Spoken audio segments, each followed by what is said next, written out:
Welcome back to I Own a Business. Today I am joined by Dr. Garrett Whitmore, someone who's not only grown a thriving practice, but who's also using EOS, otherwise known as Entrepreneurial Operating System, to run his practice like a well-oiled machine. He's even managing a second location 8.5 hours away and still doubling his net revenue. So welcome back to the show, Garrett Whitmore.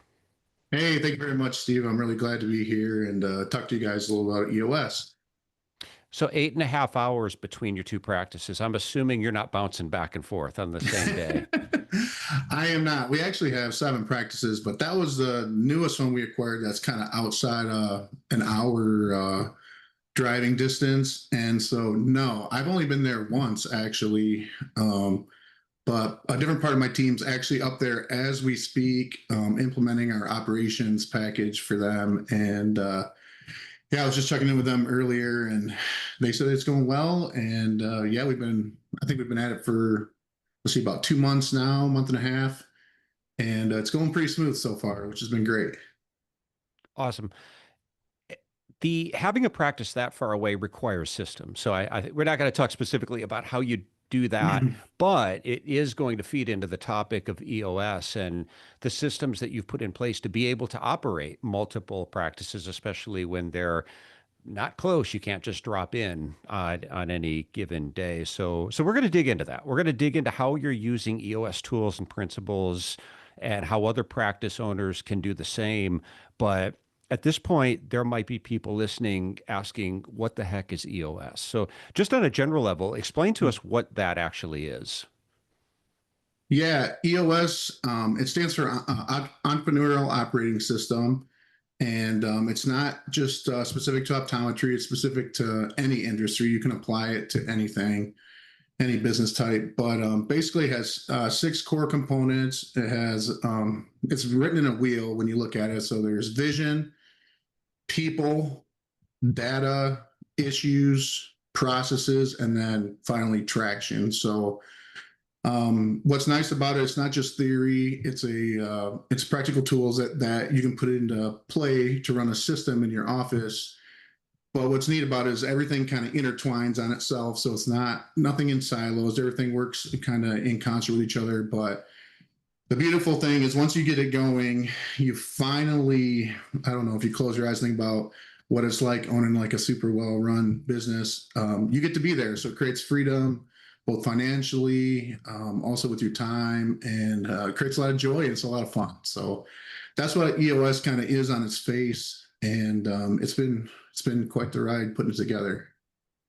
Garrett, I've talked to several people now who use this system, and you mentioned uh, once you get it going, I'm curious how long it took you to get it going, because from the feedback I heard was phenomenal, that has been a great system for our practice, but it took a minute. Took a minute for us to get there, to get the team on board, to get everyone's buy-in. How long before you really felt like the you're at a point where you felt like things were running smoothly, or maybe you still feel like that's a continual evolution? Yeah, I don't want to give the wrong impression. I mean, we're still working on this and hammering this every day, but um, we kind of really started February of 2024. But I'll kind of give you the timeline. One of my partners was at a conference for our software, and they were talking. Some practices were talking about EOS, and they did a little thing on EOS. He brought that back to us kind of in 23 and said, "Hey, I think we should do this, and it solves some of the issues I'm sure we'll talk about later. And let's read this book, Traction." And we're like, "Oh, great, another book to read." But we read it, and we're like, "Okay." And we got partner buy-in. We found out that this is super interesting that another tire store in town who had 10 locations in the state, and they had a factory that made tires. They went to 20 and bought like I don't know, $6 or $8 million tire factory. We're like, wow, that has a lot of parallels to 6 offices wanting to grow to multiple offices. We have our own lab. How's this look? So we talked to them, and they're like, man, this has been life changing in a positive way.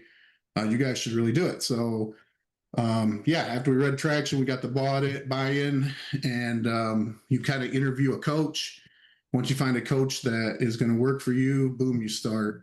And that's kind of when all the work begins. But yeah, so I would say we've been at it for about a year and a half.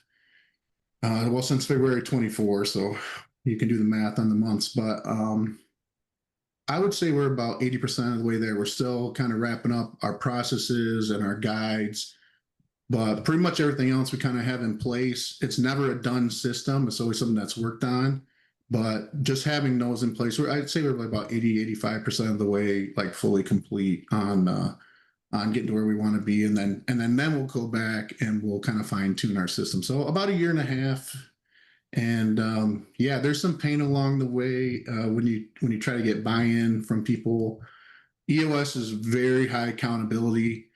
So when people start realizing that, hey, we're gonna look at the data points, you're gonna have a scorecard, we're gonna have a weekly check-in, you're gonna have to own the wins, own the losses, own your teams. Yeah, you're gonna get some people that are gonna take off. I mean, we had I don't know, thinking about our group at that time, we probably had 45 employees or so. We had a core about 6 or 7 people, and 4 of them within the first year took off. And it was like, man, I mean, these are our friends, these are people that took us through hard times, but they just didn't see the vision the way we did. They didn't want to go the way we went, and they took off. So it was tough. We had to backfill those spots. We had to jump in those seats. So at first, it's tough, and it takes buy-in and a commitment for sure. This isn't something you just start doing and saying, "Oh, hey, well, I'll get on board after a while." It's very laser focused. I would suspect that you would almost anticipate losing some people, whether that was voluntarily or whether you had to make some changes. I think in every situation where I've talked to a practice like yours that was using EOS, they didn't end with the same staff that they started with, which really speaks to change Yeah. management and how difficult that is. Exactly. And some of it I think is the owner's fault, because we kind of in our head know where we want to go, but do we ever share that with our staff of where are we really going? And the answer is probably most likely no. But there's some heartbreak. There's some, I thought in my head, oh, my core group, like, we're not going to lose them. They're battle tested. They're with me, and or with us as our partners, and they weren't. And it was hard at first, but then there was reasons why they took off, and you started kind of layering back the onion and stuff that maybe wasn't getting done or not getting done well. Some things showed up, not that they didn't do good work along the way and help us get to where we were. And I am very appreciative, count my blessings on that. But there's just a lot more that needed to be done. So yeah, you're right. Change management's super hard, and you can guarantee you're probably going to lose a few people along the way that don't have the same vision as you do. Is there a right time for a practice to do this? You're obviously a very large practice, but I'm sure there's people listening to this that are, in that startup phase. So maybe a Sure. two-part question here. What was the turning point for you and your partner or partners where you said, we've got to do something here somewhat drastic? And what would your advice be to other practices? Is there a point in the journey that makes sense to go down this road? Sure. For us, we were just hitting a ceiling. We're kind of in that 4 to 5 practices. I had 4 to 5 partners. The way we had it structured is each of us took a wing or a certain group and owned that part of the practice. And what we found ourselves doing is every time we try to grow and move in a new direction, something else would break. So if we wanted to implement, I don't know, just say we wanted to move to scribes, well, we start scribing, but then all of a sudden, everything the optical that we had already built would break, or people would fall off, or something, and we just end up being firefighters everywhere. And we're like, man, we just have hit a ceiling where we just can't grow. We can't get over the hump. We can't get our net where we want it to be. We can't get our seats filled. We have marketing, and just problems kind of everywhere. Not like terrible. We were doing okay. We're doing well, but we weren't continuing to grow at the same rate we had up to that point. So you just kind of plateaued, hit a ceiling. And that's when we knew we had to do something. And once we kind of studied this a little more, we figured out that we as the owners were the problem. We were getting in the way of our own growth. We were micromanaging. We were telling people what to do from multiple people. No one knew who they were accountable to, who they were supposed to report to. There was no measurables. Things were going on feel. Decisions were made on emotion or feel versus data.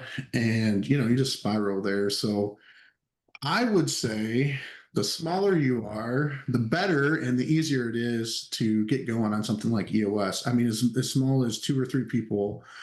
I was thinking about this, and EOS. If they've got different models. They have one called eLeap Academy. That's for startups or smaller groups, less than 10 people, and they kind of have their own sets of rules that are a little bit different than EOS, but in the same idea there.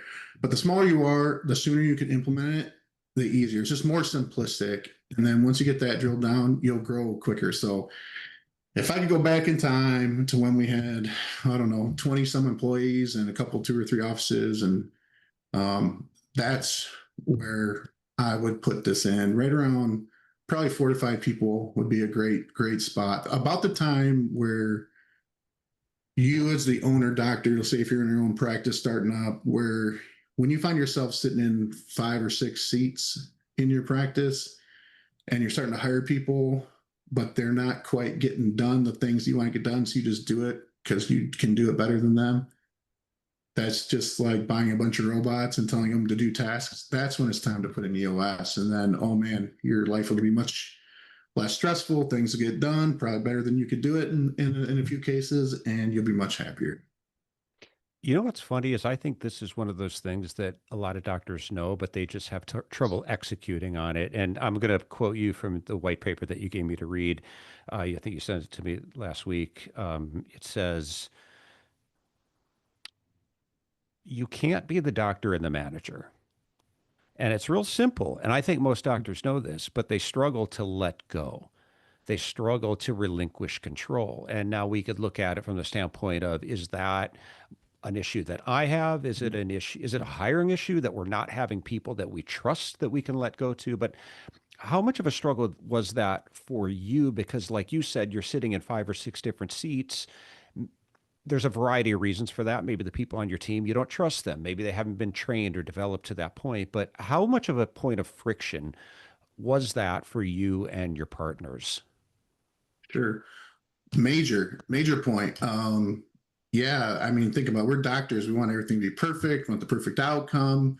That's the way we're built. We're smart. We know we're smart. We can do it better. We've got skills. But from the employee side is they don't, they see, oh, they're micromanaging. They don't trust me. I'm not going to, why do I need to try? They're just going to do it the way they do it. They're going to undo it, do it the way that they want it done. But the reason I believe in my heart that owners micromanage is because they have no systems in place to measure the outcomes they're looking for. So for one, they have no data points. So can they measure what their person is doing? They have no accountability, no check-in.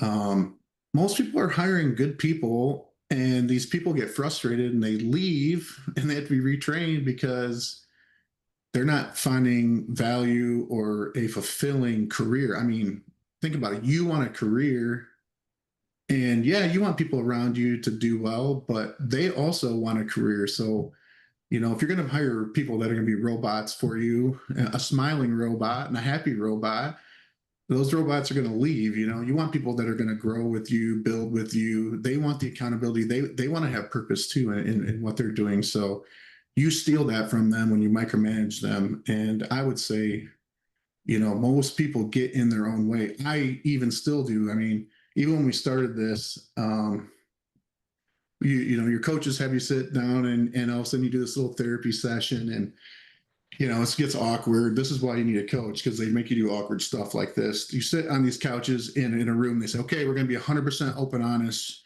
Tell Steve one thing that he's got to stop that's bothering you, that's going to allow you to do your job better. So I'm sitting in the room as an owner, and I've got my operations lead, who's, I don't know how old she is, 28, 29 years old. And she says, you need to stop end running me on my people. It gets in my way and it slows down the thing. And I had to sit there and think and look in the mirror and say, you know, you're right. And then I had to make a commitment to her that I wouldn't do that. And then 90 days later, we circled back and said, you know, was he able to do that? And by the grace of God, I let go. And yeah, it was happening. And guess what? Things were better. Things got done quicker. There wasn't my randomness because I'm more of on the visionary side, and I'm random. I'm telling people, oh, we got to do this, we got to do this, we got to do this, and I'm end running the things that she's trying to do. So that's the cool thing about EOS is just it makes you get out of your own way. It takes some people longer. I'm fortunate. I think I got out of it pretty quick because I could see how less stressed I was, and actually everything was getting done better than when I was trying to run it. But most people just they can't let go of the vine. They can't let go. So don't get in your own way. I I always remember a doctor I talked to that told me she didn't realize at the time how controlling she was in meetings and with operations and setting expectations for the team. And she always led the meetings, and she would find that a lot of times people didn't talk. And it was one of her frustrations that she felt like she was the only one talking in the meetings. Well, she opened up a second practice, and now all of a sudden she couldn't be there for all the meetings. So she told them to start having the meetings without her. And she goes, oh my God, they came up with so many great ideas when I wasn't in the room because they could talk to each other and they felt like like they were empowered to start coming up with their own ideas. So I'm curious how big of an element is that? It's interesting from a CEO standpoint. I've always felt this way. Tell Mm, me if you feel the same, and tell me if this aligns with EOS. That sure, a CEO should have a vision, right? You are allowed and should have a vision for what you want to build. However, it doesn't mean you have to control the entire process. That's where the people on your team, you can empower them if they're clear on what the vision is, right, to start coming up with some of their own ideas, start giving you feedback. And they probably see those little areas those blind spots that you're not even aware of to say, Doc, I don't think this is going to work because the patients aren't going to like it for this reason. It's all those things you wouldn't hear. So, can you take me through that process? What is sure. the process of getting, maybe again, two-part question. How do you get aligned with multiple partners to make sure you're on the same vision? And then how much of that process is delegated to the team? Sure. Yeah, I'll kind of walk you through this. So I have three partners. There's four of us. It's interesting. Two of us are on the leadership team. Two of us are not. So without drawing on a whiteboard, if you could just kind of mentally go with this with me, on the very top you have what's called the owner's box. The owner's box is your partners. When you're an owner, you have certain rights to the owner's box, which is have a great practice, make great revenues, have great outcomes, and have a great business. And then from there, you have to put together a leadership team. So the top of the leadership team is the visionary. That's the person that comes up with all the big, crazy ideas. Um, and I'll get back to vision in just a second. Big, crazy ideas to get to where the owner's box wants to be. And then underneath that, you have what's called an integrator. That's like a CEO. That's my other partner, Dr. Lark. He's the one that tells me, no, we can't do that right now, or we got to make sure that we got the finances to do it. I also have to check with our operations and HR and finance and make sure that everything's going to jive well. So we just kind of have this leadership team, and then under operations, we kind of have our managers. Under our managers, we have all our floor people, techs, opticians, front desk, call center, et cetera, whatever you have. So what we did is in the owner's box, we just said, hey, we want to have this great practice, we want to grow. So part of EOS is you go to these visionary days. So we went to this visionary day, and this was a really cool exercise. I encourage everybody to do this. Is they said, okay, close your eyes. I'm like, oh, great, here we go, another, corny exercise. They're like, no, this is important. Close your eyes and visualize if you had everything perfect, if you had the perfect staff, if you had the perfect people, if you had all the resources you needed, what is your dream practice? And so we're all sitting around. They're like, okay, write them all down. We came up with a huge list. So we had like, hey, we want to go from 7 to 25 practices. We want to have staff that's career people. We want to have 100% right people, right seats. We want to have benefits for our staff. We want to have high trained people. We want to have happy patients. We want to have opportunities for growth. We want to grow from the inside. All these things came together. which most people can't do that without really taking this exercise, because you always think about through the lens of what you have now. That is not the right way to set your vision. Setting your vision from an ownership perspective is to set it if everything was perfect, because you know what, that's your dream. You're setting your dream. Once you set your dream, you put it on what's called a VTO, which is called a Vision Traction Organizer. Then it says, here's where we're going. Kind of here's the stats, whatever, 25 practices, this much growth, this much net, this much this much that, this much that. That's what it looks like in 10 years. And then you walk it back to 5 years. What does that look like in 5 years to get there? What does that look like in 1 year to get, or 3 years to get there? What does it look like in 1 year? And then you roll it back to 90 day, and everything's laser focused in this 90-day world to get to your dream. And then, so you take that to your group and you just show them. And, I was like, man, in my head, I'm like, some of these people aren't going to be here in 10 years probably, and they're not going to fulfill this dream. And that's okay. We're going to work with what we have along the way. We're going to keep refining ourselves until we come up with, till we hit these. And I was wondering how they're going to take it. So when we first rolled it out, it's called your 90-day meeting, state of the company meeting. Man, there was like cheering in the room and clapping, and people were happy. And I thought to myself, man, super dumb not to like show people where we're trying to go. Why wouldn't we do that as owners or as doctors? Even if your whole practice is just say, hey, I want to be a one doctor practice with 5 great staff that serve my community, serve my community in this way. And then, when your people see that, it's like, dang, okay, we can do that. We can get on board with that. Now everybody's, I don't know if you're a football fan, but PJ Fleck, everybody's rowing the boat, rowing in the same direction.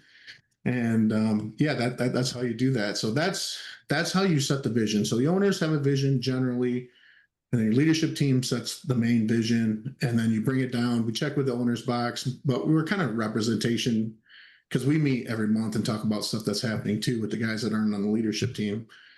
And so to keep everybody in the loop, and everybody's like, yeah, this is awesome. And they were surprised too. They're like, these people really think we can do this? And we're like, yeah, they came up with these things. And they're like, wow, this is amazing. Let's do it. So it kind of gets everybody fired up.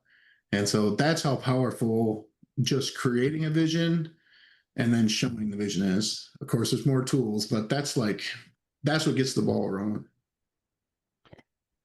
I did a presentation once where it was a leadership presentation. And at one point, I asked everyone in the audience to write down their vision for where they wanted to be in 5 years. And I said, get super specific. What do you want your revenues to be? Yeah, How many staff do you want to have? What kind of music do you want playing in the office? See it, feel it, right? I noticed only about half the people did it. Now, maybe the other half thought it was corny. Fair enough. But I did sure. wonder the half who did it. I didn't ask. I can't ask, but I was curious. Like, what are we looking at in terms of practice revenues from the half that did that and the half that didn't? Wasn't there a Harvard study done that they track people for like, do you know that study? And for I like don't.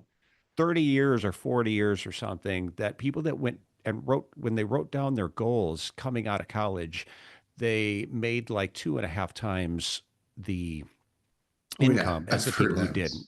Yeah, it's a study. You can look it up. I'm over simplifying it, but it was really Sure. interesting. Um, can we go back to that 8.5 hour away practice that you've only seen once? Okay, You do know sure. it exists, right? You were there once. I It is a was there. I real, was there they're to not lying to Unbound. you. Okay, They're so not it lying. I was exists. there. I was there. You were there. What tools from EOS would you say have come in have been most useful in operating a practice that is far, far away? Yeah, and I realized too, I didn't totally answer your last question either, but I'll kind of tie it into this one. But the most important thing, I think, because we didn't buy a bad practice, we bought a great practice. The doctor was just retiring. They had great revenues, great net. And so we're like, okay, they know how to run a practice. Maybe we can learn something. We're not too stupid to know that we can't learn something from somebody else. So we dug into that first, and what can we bring across? But we really said, hey, uh, what's the most important, what's the most important tools that we can give them? And we thought, our process is the most important, because our process, and then tied to that is the scorecard. So let's teach them what process, what makes us us, because we feel like we have a pretty good model. We'll blend it with what they have, take the points that they have and add it to our process. And we'll teach them that because we know it's proven. And we know if they follow it, we'll be successful for years to come. Plus, we can help them. We're not wondering what they're doing and how's it going. We've taught them the process, and then we have a scorecard based out of that, and the scorecard tells us exactly how they're doing on a week by week basis. So they take these data points, they report them, it goes into a big Excel sheet, it gets reported at our leadership meeting that we have every Monday morning, and we can see exactly how they're doing, so we can switch. So that them knowing their vision, it's kind of like the whole thing. What's important, all of it, but they know our vision, because that's what we did. That's the time I went, Steve. I did see it. I gave them our vision, our traction, where we're going, and then we gave them our tools with our processes and our measuring, and that's kind of where we're at right now. So we're there. My team's there right now. We're giving them the processes, and we're going to start measuring. That's going to start Q3 here. So in July, they're going to start reporting on their measurables. They start coming to our meetings virtually each time, so we can have our group stuff. So communication, vision, communication, tools. We hired 3 people since we brought them on, to make sure that they had the right people and the right people were trained. So when we start putting these processes we have the right infrastructure people wise, and that's where we're at. So that's, this is our first one that's been so far away. We can't just drive there. If there's a fire there, if we had a staff mutiny, we can't just like send 10 people over there to run their company. So it's been a little bit of interesting how they take this, but you know what? They love it. Not because the previous order did bad, but they never showed what they were going. In fact, they were nervous. They're like, okay, we're in northern Michigan. If this guy sells out or chains door shut, we're not even going to have jobs. So when we bought it, they were relieved somebody bought it. Then they were nervous about all the changes. We road mapped it for them. We said when we were coming, what we were going to talk about when we came. And of course, we made little changes along the ways, but they're like, man, you guys communicate so much to us, and you guys have everything written out so we can reference them, and we have guides. And that was kind of, felt good to see them through that. So that's the most important thing. And then getting back to what you asked earlier, Steve, about how having people take ownership. Yes, when they take ownership and they tell you the blind spots. So when we set the vision, we don't go and say, okay, you're going to do this, then this, then this, and this. We say, here's where we're trying to go. Here's what we do. Develop what needs to be done to hit these marks.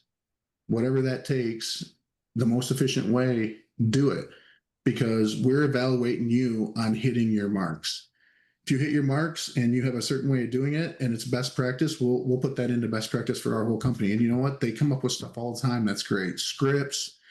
The best one, I think the easiest one to understand is we started doing retinal screening photos. We got Zeiss stuff, and we would do one once in a while. And we just put this thing and said, hey, you know what? This is a great way to not only help our patients, but drive a little more revenue. That's cash pay. Let's focus on retinal screening and see how we can do. We measured it. We were at like 3% of people that were eligible. By that, I mean like just had vision exams. They didn't have medical, whatever. And we said, let's put a goal together. Let's do 20%. So we put a process in, we put a script in, we tested it, tried it, measured it. And within 6 months, we went to like 24, 25% retinal screenings for available ones. I mean, you have multiple practices and you're seeing hundreds and hundreds of people a week. That's a huge revenue driver. And that's all we already had the tools, we had the technology, just didn't have a clear process. We didn't have a clear vision of what we were trying to do. And we didn't have we weren't trying to tell our staff exactly how to do it. We gave some guidance, but they came up with it. And guess what? They just keep making it better. So we keep refining our process, and we keep on giving it to people that are struggling and coaching them along the ways. And that's a kind of a micro vision of how that worked. I think people want to know if they're succeeding. And when they don't have that clarity around that, it's really frustrating for employees to not know where they stand in the organization, where they stand with the company, with their manager. I've I referenced a study before in another talk on why new hires fail, the top reason new hires fail. And if, as you're going through these different aspects of EOS, if we tie these things that tie specifically to some of the things you're talking about, I'll take you through the top five. It's really pretty easy when Sure. you think about it. It's common sense, but I think it's one of those things where, yeah, it might be common sense, but we don't always do a good job at this. So the top three, they don't know what to do, which I think really speaks to the training that people have. They don't know what to do. And I think a lot of offices, optometry practices can relate to this. So they'll say, well, we don't have time for training. We don't have time to do, well, okay. But now you're spending all your time on the back end, putting out all the fires from not Right. training on the front end. That was number one. Number two is they don't know how to, they don't know what to expect of them. They don't know how to do it. Again, probably a training issue. Third is they don't know why they're doing it. And that really goes back to the vision that you're talking No about. What vision. are we trying to build? What is the vision here? And how does it benefit everybody from us, the employees, the patients, our community? It's not just about Dr. Whitmore driving a nicer car. What is the Sure. vision? But number four and five are interesting, and it really ties to what we're talking about in terms of empowering the staff. You know what they were? Number four, they don't like your ideas. Number five, they like their ideas better. Now, Garrett, you can fight that if you want, but I think it's a People lot easier do. they do all the time, and they get frustrated because most Sure. employees are not going to go to their boss and say, you know what, your idea sucks and I'm not doing it. You know what they're going to do? They're going to quietly sabotage what you want to do. And you become, Garrett, the guy Yeah. I talk to at conferences who says, yeah, we tried it for a couple weeks, but the staff went back to doing it the old way. Well, let me tell you what the Sure. staff did. Staff had a little meeting they didn't invite you to and said, his ideas stink. Why are we doing this? Let's just do it the way we used to do it. That's what happens in those situations. Absolutely. So I love, and I'm the biggest advocate of empowering people, but you got to be clear on the vision. But once you do that, of empowering people, there's a no there, but we've got to make sure, and that's why I want to lead into this, that there's accountability too, because I think it makes people Absolutely. nervous. Oh, okay, I'm just going to empower them. Well, what happens when they don't do what they're supposed to do? Great question. I Right. just told myself that. Great question. It was my own question, and I just It's a good complimented my. question. It is Yeah. a good So, question. talk to me about accountability. Yes. So when you bring up the A word, the accountability word, people just shudder. What does that mean? But like you mentioned, everybody wants to know the score. Everybody wants to know the score. You go to a game, watch a game and not know who's ahead, who's behind, where we're at halftime, where we're at in the third quarter. Everybody wants to know the score. So they want to know how they're contributing to the score, how they fit in. So the way you set up accountability, there's different levels of this, but most simply, you give them a scorecard and you set where you're supposed to hit. So we have simple things like, let's talk about an optician.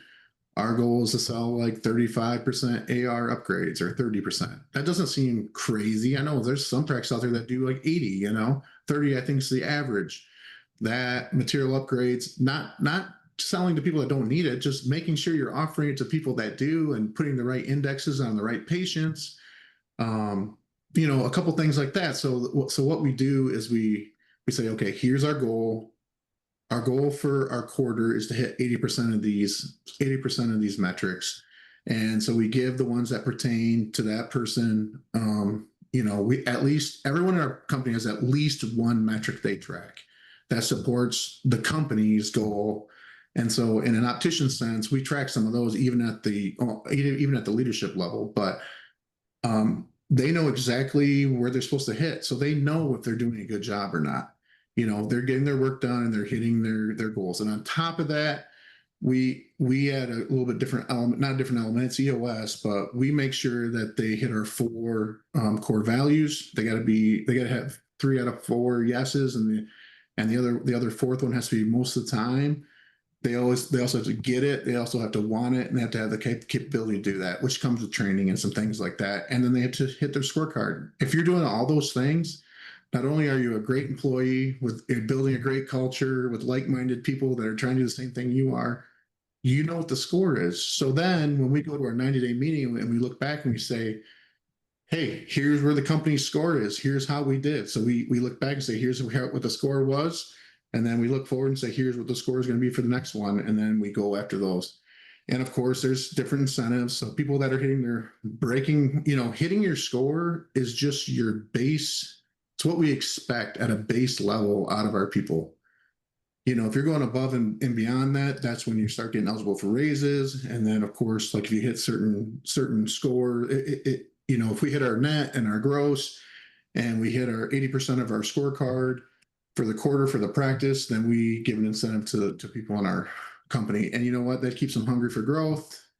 They look around and they're having a good time with the people they're working with, and they know the score. So that's how you create accountability. And then on the flip side, when you have people that aren't hitting those scores, it's not like, oh, you're fired, you're terrible. We meet with them, and or their leads do, and they say, hey, I noticed you didn't hit your scores this week. What's going on? Are you having trouble with patients? Do you need more training? Do you need a script? Should we get you with somebody else and do, so you can see how they do it? Here's somebody has a great example of hitting it. You have something going on at home. Be open and honest with me. Is it personal? A personal life thing going on? You know what? A lot of times they just need more training or they need a better script. And so then you fix it, and the next week they're hitting their numbers. And so guess what? Problem's immediately solved. You're immediately moving on. You didn't wait to the end of the quarter and look back and say, okay, we tracked this for a whole quarter, and Sally over here did terrible the whole quarter. And why didn't we just talk to her in the first week and fix it? So yeah, keeping those weekly scores just keeps everybody on. And we do it's called I don't know what it's called, employee review. I don't do them, so I don't know exactly the name of it, but we review every employee with your upline every single 90 days, and we go through it, and we're open and honest, and they know the score, they know the accountability, everything is tied together. So that's how we create accountability. And you know what? People that don't like that accountability, we don't fire them, they just leave.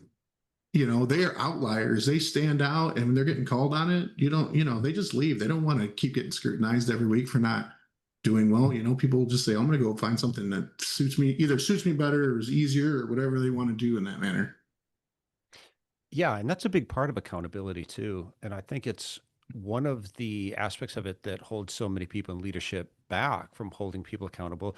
So accountability is the number one most dodged responsibility of leaders. What they found is that 50% of people in leadership positions actually are terrible at holding people accountable. And that's actually not my word. That was the word leaders in this big study described themselves at. And the thinking behind it was that people in general don't like confrontation, but it really doesn't have to be confrontational if you're just putting people in a position where they've got to quote unquote report back to you. Once people are clear on what their expectations are, is putting them in a position where they're going to have to account for what they're doing. And you said it perfectly at the end. I don't remember the exact words, but it's just, it starts to become awkward when you've got to sit down, look your boss in the eye. Nobody wants to have to keep explaining their poor performance. So either you're going to level up or you're just going to check out. But either one probably needed to happen.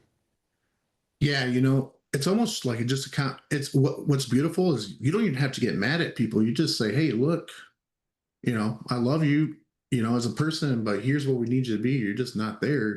What's going on? And it's not this, oh man, you suck, or you're this, you're that, you're no good, you're this. It's just, hey, here's what we need you to be, and you're just not aligning. What's going on? Mhm. And so, yeah, you don't have to get all bent out of shape. It's not personal. They're just not getting done what you need to have done. And it's kind of beautiful too, because I know in smaller offices, people work with their friends, and there's nothing more awkward than your friend not doing well, and you're their boss, and you want them to do well, but they're not. So you hide them. So maybe you hide them, but then that makes you look bad to the owner. Well, there's no hiding in this. The numbers are on the table. They get reported. And so we've had people that have left that, it's sad to see them go because we really like them as people. They're just not getting done what they need to get done. And it's just a very simple conversation. It's just very honest, very open. And, a lot of people, even when they leave, they don't blow up and run out the door, ripping down the posters, they just said, hey, I just, don't align with the core values or the metrics, or I just don't have the same vision, and then they just say, hey, well, we wish you the best of luck at your next place. Hope you find somewhere that aligns a little better with you. And it's very amicable. It's kind of beautiful for the most part. there's stuff that happens, but most of the time Some it's amicable. sometimes they do rip the posters. Yeah. Um, Garrett, we'll close out here. This has been great. I love this model based on all the feedback that I've heard from it. Before we hit record, you said, I'm going to let you elaborate. You said, don't try to do this by yourself, which I think is going to come across as good news to a lot of people listening who halfway through said, wow, this sounds great, but it sounds like a lot of work too. There are coaches for this. And your recommendation would be to, if you are going to go all in on this, to find a coach and let that coach sort of oversee the process. Yeah. So again, EOS is not just for optometry or healthcare. EOS is for anything. So you can simply look up EOS worldwide. There's 1.5 million podcasts, basically say what I said better, and just without the optometry spin. But yeah, Read Traction by Gino Wickman. That's what this is based out of. Um, Talk to a doctor that's tried it, or even somebody that's not a doctor that has it. So if you search or talk to the EOS folks when you call them, they'll let you talk to people that use EOS. Talk to them, see how it's worked for them, what they like, what they don't like, what's hard, what's not hard. Um, but yeah, they if you don't have a coach, and I say this because my dad does, or he used to do ISO 9000 certifications for people that did government work in factories and stuff like that, and they do the auditing. The coach is your auditor. If you don't have an auditor, you just do the easy stuff. And then, yeah, it works kind of, but it doesn't give you the same kind of bang that you'd have if you really did every element of EOS. So, a couple things you can do. I would be happy to talk to you, kind of give you my gist, answer any specific questions you have. You can definitely get a hold of me. There, if you go to my website, highlandoptisupply.com, and click on the blog page, the white paper that Steve mentioned is on there. And I can also give a link to Steve later to put in the bottom if he wants to too. Or you can email me at garrett@highlandoptisupply.com to be happy to talk with you. But just read the book, get aligned with your owners, call a coach, have an interview, question them, ask them how what they're going to do is going to make your business better, and decide if it's for you. If it is, jump in. When you come out on the other side, a year and a half later, you're going to look back and it's going to look like the ancient pyramids back there of how many years you've come and how fast you've changed. It is super remarkable. It's going to give you the freedom you're looking for. And you're going to be able to pursue other things like family or hobbies or who knows what, you're just going to find different joys that you haven't had. But on that same note, I do not get paid by EOS. I have nothing to do with their company. I just really wanted to share this with you since Steve thought it would be a good one to talk about because of how it's changed our practice so much and how much success we've had from it. And we plan on just continue to double down on it until we can become the practice that we had when we had our eyes closed. So we're going to try to reach our vision, and I hope you can too. Well, thanks so much for your time, Garrett. And you mentioned that the part of this being the ability to do what you want to do outside of practice too. We didn't really talk about that, but I think part of that vision, it's fair. I think we focus more on the professional vision, but as part of that vision too, if you're feeling burned out, if you feel like you're not getting enough time with your kids, you haven't been on vacation in over a year, how does that fit into this plan too? It's not a question if to you, I'm just throwing that out there for other doctors to think about. So hopefully when they go through that process, a year and a half, look back and they see the pyramids back there, that they can also realize, wow, I'm getting some of my time back too. I'm getting some of my sanity back. And it sounds Absolutely. like that's been a result that you've seen at your practice too. So, hey man, you've been on before, you'll be on again, but thanks so much for your time. I really appreciate all the insights. Hey, thanks, Steve. I had a blast. Can't wait to do it again. All right. Well, thanks, Garrett, for your time. And thanks, everyone, for listening. And we will see you in the next episode.